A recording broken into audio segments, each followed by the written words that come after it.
राष्ट्रवाद के नाम पर दुनिया भर में अपने आप को सर्वशक्तिमान मानने वाली बीजेपी के सामने अब फजीयत ही फजीयत है। राष्ट्रवाद के नाम पर कांग्रेस से लेकर विपक्ष के तमाम नेताओं को कटघरे में खड़ा करने वाली बीजेपी के सामने एक और फजीयत है, सीना तान कर खड़ी।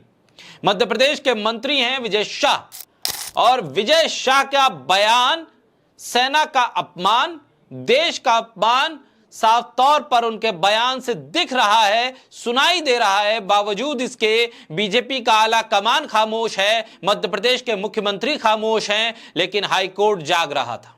हाईकोर्ट जाग रहा था, इसलिए उसने स्वतः संज्ञान ले लिया। हाईकोर्ट ने सख्त रुख अपना लिया।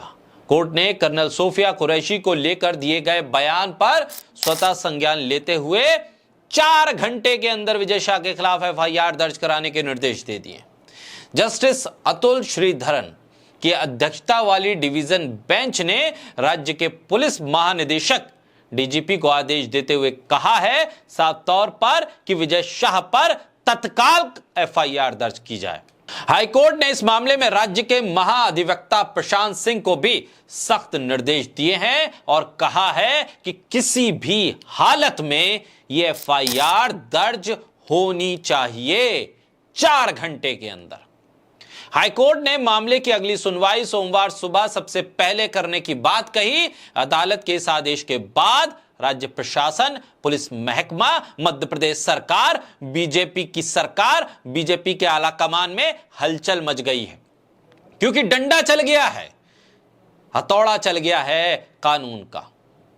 जिस विजय शाह को संरक्षण दे रही थी बीजेपी, जिस विजय शाह से बंद कमरे में बातचीत कर रहे थे मध्य प्रदेश बीजेपी के अध्यक्ष, उन विजय शाह को सरेआम पब्लिक के सामने, पब्लिक डोमेन में कह दिया है कि इस शख्स के खिलाफ 4 घंटे में एफआईआर। कोर्ट ने सरकार को शाम 6 बजे तक एफआईआर दर्ज करके रिपोर्ट देने के लिए कह दिया है। जस्टिस अतुल श्रीधरन और अनुराधा शुक्ला की डबल बेंच के सामने राज्य सरकार की तरफ से महाधिवक्ता प्रशांत सिंह पेश हुए थे, और उनके इस पेशी के बाद भी सरकार का पक्ष जो सामने आया, उसके बाद हाईकोर्ट ने कहा कि इस शख्स के खिलाफ केस दर्ज होना चाहिए। यह फजीयत है बीजेपी की कि प्रधानमंत्री मोदी का चुप रहना बीजेपी को भारी पड़ रहा है। जेपी नड्डा का चुप रहना इस मामले पर बीजेपी को भारी पड़ रहा है। अमित शाह का चुप रहना यह बीजेपी को भारी पड़ रहा है।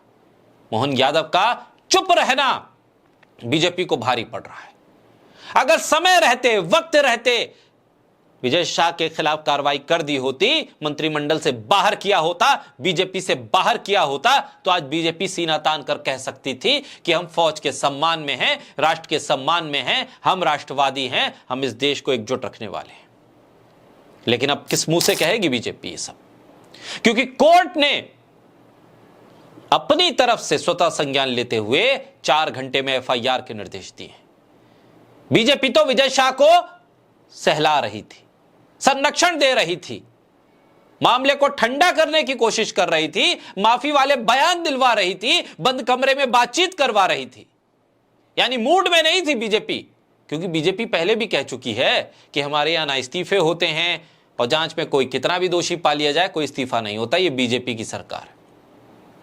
लेकिन खबर आ रही है, अब यह फजीयत होने के बाद, कोर्ट की तरफ से आदेश होने के बाद, मोहन यादव की सरकार में विजय शाह को मंत्रिमंडल से बाहर किया जा सकता है, पद से हटाया जा सकता है। लेकिन अब कोई फायदा नहीं इसका, सारा श्रेय कोर्ट के पाले में। कोर्ट अगर यह फैसला ना देती तो शायद मध्य प्रदेश सरकार कुछ दिनों तक ठंडे बस्ते में इस पूरे मामले को डालकर विजय शाह को छुट्टियों पर भेज देती, वापस बुलाकर फिर विजय शाह इसी तरह की बदतमीजी करते। विजय शाह के खिलाफ मध्य प्रदेश पे कांग्रेस ने जगह जगह विरोध प्रदर्शन किया। जीतू पटवारी ने विजय शाह के खिलाफ खुद ही थाने में एफआईआर दर्ज कराने के लिए वो पहुंच गए थे। कांग्रेस की तरफ से देशद्रोह का मुकदमा दर्ज कराने की मांग हुई थी। कांग्रेस के नेता मध्य प्रदेश में एक्टिव थे और दबाव बन रहा था। लेकिन बीजेपी तो भाई इस्तीफा लेती ही नहीं है अपने मंत्रियों का, चाहे कोई करप्शन करे, चाहे कोई सेना का अपमान करे, चाहे कोई देश का अपमान कर दे।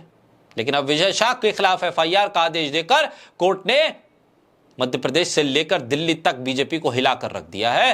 अब असली राष्ट्रवादी कौन है, इस पर बीजेपी शायद अब बहस ना करे, क्योंकि राष्ट्रवाद के नाम पर विजय शाह ने बीजेपी के तमाम पैतरे और तमाम सवालों के जवाब दे दिए हैं। विजय शाह का एपिसोड बीजेपी को भारी पड़ रहा है।